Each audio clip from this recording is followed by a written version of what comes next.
El Señor esté con ustedes. Del Santo Evangelio según San Mateo.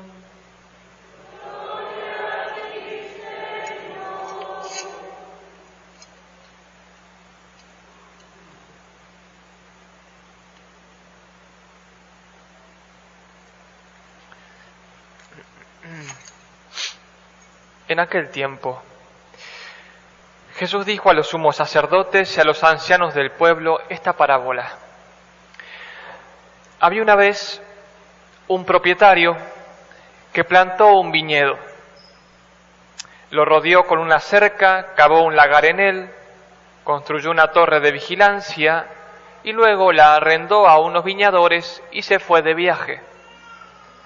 Llegado el tiempo de la vendimia, envió a sus criados para pedir su parte de los frutos a los viñadores. Pero estos se apoderaron de los criados, golpearon a uno, mataron a otro, y a otro más lo apedrearon. Envió de nuevo a otros criados, en mayor número que los primeros, y los trataron del mismo modo. Por último, les mandó a su propio hijo pensando: a mi hijo lo respetarán. Pero cuando los viñadores lo vieron, se dijeron unos a otros: este es el heredero, vamos a matarlo y nos quedaremos con su herencia. Le echaron mano, lo sacaron del viñedo y lo mataron. Ahora, díganme, cuando vuelva el dueño del viñedo, ¿qué hará con esos viñadores? Ellos le respondieron: dará muerte terrible a esos desalmados y arrendará el viñedo a otros viñadores que le entreguen los frutos a su tiempo. Entonces Jesús les dijo: ¿no han leído nunca en la Escritura: la piedra que desecharon los constructores es ahora la piedra angular? Esta es la obra del Señor y es un prodigio admirable. Por esta razón les digo que les será quitado a ustedes el reino de Dios y se les dará a un pueblo que produzca sus frutos. Palabra del Señor.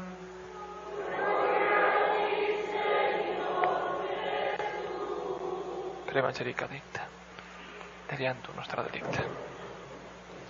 Ave María Purísima, Sagrado Corazón de Jesús. Acabamos de escuchar una parábola. Jesús habla en parábolas porque es un gran pedagogo el Señor, y en su pedagogía divina le gusta usar cuentos, comparaciones para explicar realidades más profundas. Esta parábola de los viñadores homicidas se enmarca en una serie de parábolas que podríamos llamar son las parábolas de la ruptura, del choque, podríamos decir. ¿Por qué digo eso? Porque son parábolas que tienen como intención golpear, romper esa cáscara del corazón de los fariseos que no quieren reconocer a Cristo. Por eso digo parábolas de la ruptura, donde Cristo ya habla muy claramente. Jesús las pronuncia ya en la última semana antes de morir en la cruz. Es decir, esta parábola está dicha más o menos el martes santo. Ya días después, Jesús iba a ser crucificado. Y ya en este momento, a pesar de que el pueblo lo había recibido con gran regocijo en el Domingo de Ramos, el pueblo de Israel, o más bien sus sacerdotes, los escribas, los fariseos, no habían creído. O sea, quienes más debían creer, no habían creído. Entonces, claro, Cristo tiene que dar como los últimos signos para intentar romper esa coraza de pecado que no quiere reconocer al Mesías. Y decía que son varias parábolas, hay dos en particular muy importantes. Una es esta, los viñadores homicidas, vamos a ver bien qué significa. Y la segunda es una parábola plástica, podemos decir, o sea, como una imagen plástica que es cuando Cristo va caminando y encuentra una higuera. Esto es muy importante, una higuera hermosa, frondosa, y Cristo va a buscar frutos en la higuera. No era tiempo de frutos, sin embargo Cristo pide el fruto, y al no encontrarlo, por única vez Cristo maldice algo, maldice la higuera. Y al día siguiente Pedro se asombra porque esa higuera está seca. ¿Qué quería mostrar Jesús con esto? Bueno, esa higuera es símbolo del pueblo de Israel, que debía dar los frutos de buenos higos y no los dio, y se termina secando. Bueno, la higuera y la viña son dos imágenes similares que Jesús va a usar para hablar del pueblo de Israel, y esta parábola que acabamos de escuchar es como la historia del pueblo de Israel. El pueblo de Israel era un pueblo que Dios lo funda porque debía luego recibir al Mesías. Y en esta historia vemos que Dios le encarga esta viña a unos viñadores que son símbolos de aquellos que en el pueblo debían recordarle al pueblo, los sacerdotes, los escribas, los fariseos, debían hacer que el pueblo reconozca a Cristo y que dé frutos de conversión. Bueno, a este pueblo Dios le va a ir mandando profetas para percibir los frutos. ¿Cuál es el fruto de esta viña? La conversión. El fruto del pueblo de Israel, el fruto que debía percibir era un corazón convertido a Dios. Pero ¿qué pasaba con el pueblo de Israel? El pueblo de Israel se solía ir con los falsos ídolos y perdía el camino, y Dios le mandaba profetas para que se conviertan nuevamente. El profeta es aquel que debe hablar en nombre de Dios y decir la verdad.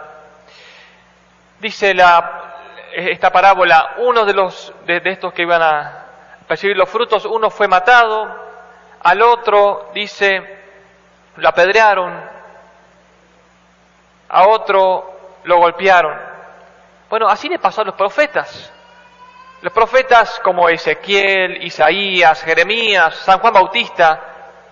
El oficio de profetas era un oficio un poquito ingrato, muy ingrato, porque ellos debían proclamar al pueblo la verdad, decir que el pueblo estaba en un camino que no era el camino de Dios, pero sin embargo a Ezequiel lo aserraron, a Jeremías lo desterraron, a San Juan Bautista lo decapitaron por ser fieles a la verdad. Pero a la vez había falsos profetas que le decían al pueblo lo que el pueblo quería escuchar. Entonces le decían al pueblo, si el profeta verdadero decía que si no se convertían iba a haber guerra o destierro. Por ejemplo, una vez el profeta Isaías caminaba así por el pueblo de Israel andrajosamente y con un yugo en el cuello. Y les decía, si no se convierten, van a ser desterrados y se les pondrá un yugo. Y eso pasó. El pueblo de Israel, por no ser fiel a Cristo, o sea, a las promesas de Dios, y por irse en busca de otros dioses paganos, fue desterrado varias veces a Babilonia, a Siria, perdía las batallas, venía el hambre, la guerra, o sea, todo lo que le pasaba de malo al pueblo de Israel, tenía como consecuencia, o sea, más bien era causado porque su corazón no se convertía. Estaban estos falsos profetas que profetizaban paz, paz, paz, pero sin conversión. Entonces, era mentira. Esa paz nunca venía. Bueno, vemos entonces que esta parábola es símbolo del pueblo de Israel, que finalmente Dios le va a mandar a su propio hijo. Pero sin embargo, ese pueblo de Israel no quiere reconocerlo, ¿no? Estos viñadores tienen dos características, estos malos viñadores, estos viñadores asesinos, homicidas. Primero, que no dan frutos de santidad. Y segundo, que no escuchan los avisos de los profetas.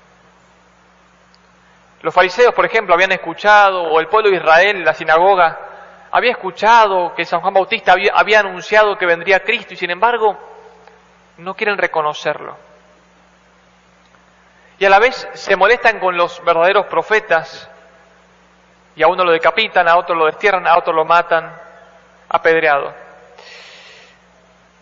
Pero ¿qué pasa? En esta parábola Cristo hace una pregunta un poquito irónica, pero muy importante. Le pregunta a los fariseos, ¿qué piensan que hará el dueño de la viña, el dueño del pueblo de Israel, con estos malos viñadores? Y ellos responden, dice, dará muerte terrible a esos desalmados y arrendará el viñedo a otros viñadores que le entreguen su fruto a su tiempo. Es decir, es lo que le pasó al pueblo de Israel. Como el pueblo de Israel no fue fiel a Cristo, Dios va a dar la viña a otro pueblo, que va a ser la iglesia, que debe producir los frutos a su debido tiempo. Sin embargo, aquí viene algo muy importante. La iglesia también va a padecer la misma tentación del pueblo de Israel. Si el pueblo de Israel se sentía tentado a no escuchar a los verdaderos profetas y a irse detrás de los falsos dioses, a acomodarse con el mundo, también hoy está la constante tentación, ha estado siempre en la iglesia, de acomodarse con el mundo. Es como la tentación del demonio a Cristo que le dice, te daré todo esto si me adoras. Bueno, también está esa tentación de que la iglesia se amolde al mundo. A ver, por ejemplo, hoy en día que se escucha en muchos medios de comunicación, ahora a raíz del sínodo, de la sinodalidad, que la iglesia debería, por ejemplo, aceptar, no sé, el matrimonio igualitario como si fuera realmente matrimonio, lo cual no lo es. Que la iglesia debería aceptar la anticoncepción, que la iglesia debería olvidarse de las reglas morales y no hablar más al mundo, no seguir incomodando a los hombres hablando de que hay un bien y un mal moral. Qué incómodo que es, podríamos decir, para la iglesia repetir siempre lo que está bien y lo que está mal. Entonces se quiere que la iglesia se calle y que eso se olvide. También aparecen falsos profetas, me refiero a personas que quieren predicar como que si te acomodas al mundo, habrá paz. Habrá paz. Eso es la gran mentira. Miren, todas las guerras, todas las calamidades a nivel mundial, en última instancia tienen como causa un mal espiritual. Cuando la iglesia, nosotros, refiero a los hijos de la iglesia, nosotros también, si no somos fieles, atraemos el mal sobre el mundo. Así como Israel, cuando no era fiel a Dios, parecía el destierro, la guerra, el hambre, la peste, y cuando se convertía volvía todo a la normalidad. Así también sucederá y sucede en la vida del mundo con respecto a la iglesia. Cuando la iglesia empieza, si la iglesia no dijera la verdad, pobre el mundo, pobre la humanidad. Finalmente, nos aconsejan los santos de que no podemos acomodarnos el mundo. Cuando hablo del mundo me refiero a esos criterios mundanos, ¿no? Criterios mundanos que es el hedonismo, criterios mundanos que es la anticoncepción, que es la eutanasia, que es el vivir con criterios en contra de la ley moral cristiana, en contra de Dios. Eso es el mundo, el espíritu del mundo. El apóstol Santiago decía, todo el que se hace amigo del mundo se hace enemigo de Dios. El que se hace amigo del mundo se hace enemigo de Dios. ¿Cuántas veces sucede que esté esa tentación, decíamos, de conformarnos con el mundo? Y el apóstol San Pablo decía, no os conforméis con este mundo. Somos ciudadanos del cielo. No os conforméis con ese mundo. Por eso es que la iglesia y el cristiano no podemos estar con la Agenda 2030, con la agenda del mundo. Porque los intereses del cristiano son mucho más altos que los intereses del mundo. Es más, el mundo tiene intereses que son nefastos, errados, retorcidos. Pero aún hablando bien, aunque el mundo tuviera intereses buenos, el mundo se queda en un plano horizontal. Los cristianos sabemos que no vivimos para este mundo, por más que, como bien lo dicen varios documentos pontificios, o sea, magisteriales, aunque sabemos que no vivimos para este mundo, claro que un cristiano debe cooperar en el crecimiento de la sociedad humana. Sin embargo, fíjense cómo el mundo a qué aspira: salud, dinero y bueno, y ya. El cristiano, en cambio, tiene miras mucho más altas. Su mira va a la trascendencia. Su mira va al paraíso.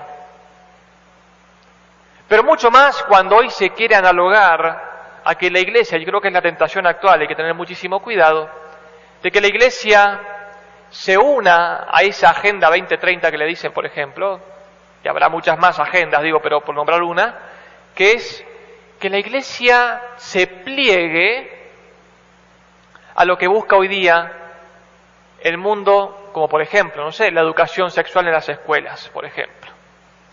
Y fíjense que hoy en día tenemos que estar muy preparados porque llega el tiempo, y ya estamos en ese tiempo, en el cual, como decía el gran Chesterton, vamos a ser perseguidos por decir que el pasto es verde, es decir, por defender las cosas obvias.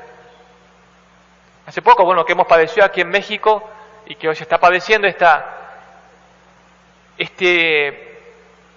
violencia terrible en la educación de los niños, que violenta la conciencia de los niños, dándoles material totalmente perverso y corruptor de sus conciencias, de su moralidad, de su virtud, de su integridad moral.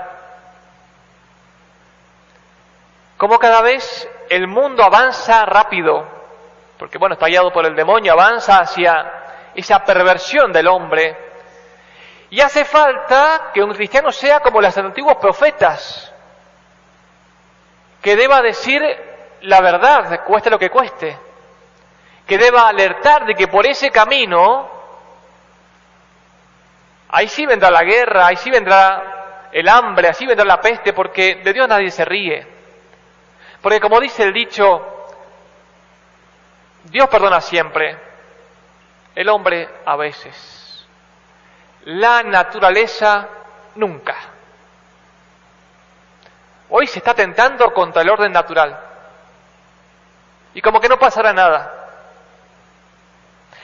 Ya antiguamente, cuando se empezó a atentar, hablo por ejemplo en mi patria, la ley de divorcio, hace más de 50 años, y se decía, no, pero es que no pasa nada, va a haber paz, va a haber paz. No, se ve todo lo contrario. La unión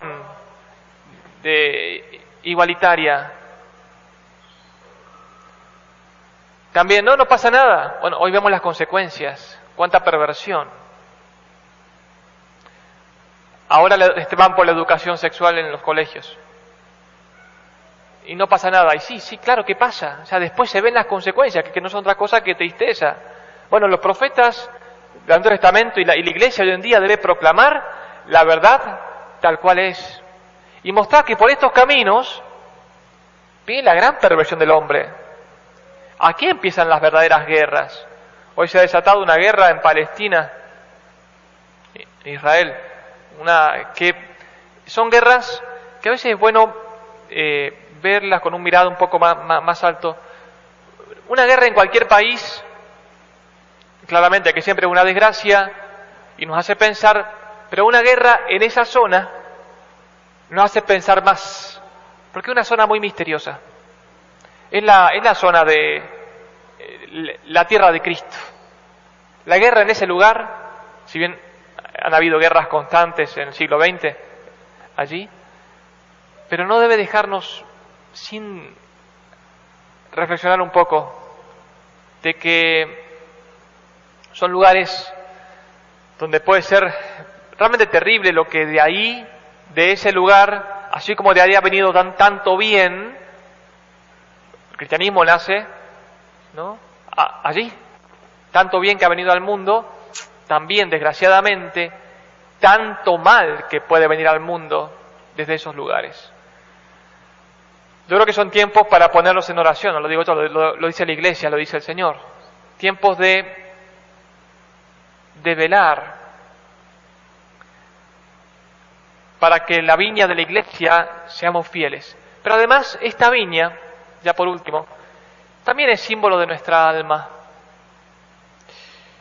Nuestra alma es como esa viña que Dios, como dice aquí en el profeta Isaías, Dios ha plantado una viña en tierra fértil, el día del bautismo. Hemos entrado en esa fuente que da con profusión abundante frutos, que es el bautismo.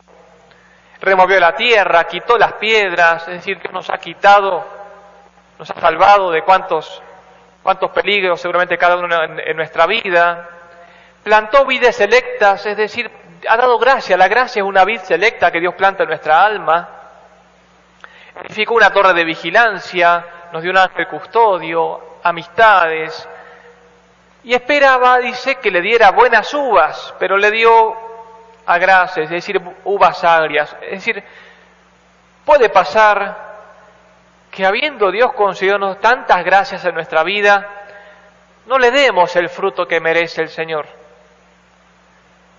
Por eso, qué bueno que tengamos ese santo temor y que tal vez hoy hagamos ese examen de conciencia, preguntarnos como cristianos, como hijos de la Iglesia, como padre cristiano, madre cristiana, hijo cristiano, esposos cristianos, consagrados, sacerdote, ¿estamos dando los frutos que Cristo quiere? Los frutos proporcionales a las gracias que Dios nos ha concedido. Cada uno sabe lo que Dios le ha concedido. ¿Estamos realmente dando ese buen aroma de Cristo que dice San Pablo? ¿Estamos siendo sal de la tierra y luz del mundo?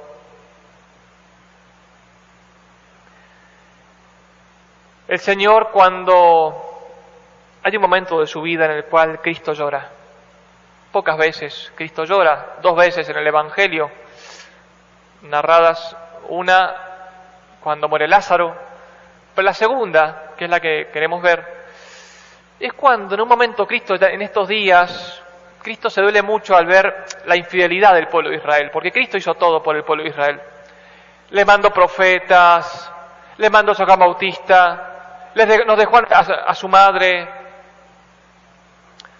le va a entregar toda su vida y su sangre, y Cristo en un momento se va a un monte, mira a Jerusalén, imaginemos lo que es aquí el corazón de Cristo, el corazón herido de Cristo para reparar por el Señor. Ve Jerusalén, Cristo se quiebra en lágrimas y empieza a dice, Jerusalén, Jerusalén, que matas a tus profetas y asesinas a quienes te son enviados. ¿Cuántas veces he querido cobijarte como la gallina a sus polluelos y no has querido? Qué frase terrible, o sea, el amor de Cristo que cuántas veces ha querido cobijar como una madre, como la gallina a sus polluelos, una imagen tan tierna que se pone Cristo para sí mismo. Pero dice, y no has querido. ¿Por qué es importante esto? Porque también nosotros, cada uno de nosotros, tenemos una posibilidad, un poder terrible de que como somos libres, no querer ser fieles a la gracia de Dios. Hay una imagen muy hermosa, o muy significativa mejor, de que aparece el corazón de Cristo, aparece Cristo golpeando a un corazón humano. Y en la puerta del corazón humano no hay agarradera, no sé cómo se dice aquí en México, para poder abrir la puerta. Porque el corazón del hombre, cuando Cristo golpea para entrar, solamente puede ser abierto desde dentro, si queremos. si queremos. Es por eso que hay que pedirle la gracia al Señor, Señor, que siempre quiera, porque somos débiles, porque somos pecadores. Por eso es importante que en la vida digamos siempre esos sí a Cristo. Termino solamente con una pequeña historia de la última cena de Leonardo da Vinci, cuando él va a pintar la última cena. Digo, para que escarmentemos en cabeza ajena. Cuenta de que él va a buscar un modelo hermoso para pintar a Cristo y encuentra un joven de belleza varonil, cándido, con esa luz de esa belleza que brota de los ojos, o que bien que el encanto del alma se muestra en los ojos, y encuentra ese joven, un joven realmente de nobleza, y empieza a pintar la última cena, y pinta a Cristo con ese modelo, y luego se va a poner a pintar los apóstoles. Tarda muchos años. Pinta a los 11 apóstoles y le queda pintar a Judas. Entonces va por las calles de Roma, buscando en las tabernas alguna imagen de un rostro sombrío, o sea, más bien que sombrío, ennegrecido o oscurecido por una vida de pecado. Y encuentra en una cárcel a un hombre con esas características. Era un hombre despiadado, traidor, avaro, y todo eso se notaba en su rostro. Entonces le pide que pose para ser pintado Judas, y este hombre posa y Leonardo da Vinci pintaba. Y durante todo el tiempo que pintó la imagen, no se dirigieron palabra alguna, todo en silencio. Hasta que finalmente, a modo de gratitud, Leonardo da Vinci le muestra a este hombre la pintura. Y cuando el hombre ve la pintura de Judas, se lleva las manos al rostro y empieza a llorar amargamente. Y lloraba desconsolado. Cae de rodillas. Y Da Vinci se sorprende y le pregunta, ¿por qué llora? Y el reo le responde, maestro, le dice, ¿no se acuerda usted de mí? Da Vinci, como era muy observador de los rostros, imagínense un gran pintor, lo observa bien para ver si ese rostro lo conocía y dice, no he visto este rostro nunca en mi vida. Y le dice el reo, bañado en lágrimas, dice, maestro, yo soy aquel joven que usted escogió hace 20 años para representar a Jesús en este mismo cuadro. Es decir, el haberle dicho que no a Cristo muchas veces había hecho que ese joven ya había perdido esa belleza primigenia que tenía. De seguro que esas lágrimas le habrán devuelto ya, al menos de inicio, esa luz antigua que tenía en sus ojos. Es que la conversión de ese hombre es lo que le devolvía aquella luz que tenía cuando fue elegido para ser pintado Cristo. Es por eso que escarmentemos hoy en estas tres imágenes, en la en la higuera seca por no dar frutos, en el pueblo de Israel, que por no dar frutos se le quita la viña, y en este joven también, para poder dar en el tiempo propicio los frutos de gracia que Dios quiere que le demos. Es verdad que también tenemos que tener paciencia, porque Dios tiene el tiempo para cada uno para percibir los frutos, pero sí pedir la gracia, ya que viene lo importante, de que así como hoy están abandonados del Señor por tantos que le dicen que no a Cristo conscientemente, que nosotros le digamos que sí a Cristo, que queramos ser santos, que queramos convertirnos. San Rafael Arnaiz decía, Dios, dice, ser santo es fácil. Si quisiéramos, seríamos santos. El problema, dice, es que a veces no queremos. Y dice una frase un poquito fuerte, dice así, dice San Rafael Arnaiz, dice, es más fácil ser santo que gobernar un imperio. Si quisiéramos, seríamos santos. El problema es que a veces no queremos y preferimos ir detrás de estúpidas vanidades, dice San Rafael Arnaiz. Pidamos la gracia al Señor de que nos conceda esa humildad para, si a veces le decimos que no a Cristo, saber pedir humildemente perdón. Y pedimos que nos conceda esa agilidad del alma para que cuando Cristo con sus santas inspiraciones nos inspira a seguirlo, le digamos siempre que sí. Le digamos siempre que sí. Dios quiere frutos de santidad en nuestra alma. Dios quiere frutos de santidad en la Iglesia. Hoy recemos mucho por la Iglesia. Hoy padecemos esa gran tentación de querer acomodarnos al mundo. Hace pocos días decía, hace algunos años mejor dicho,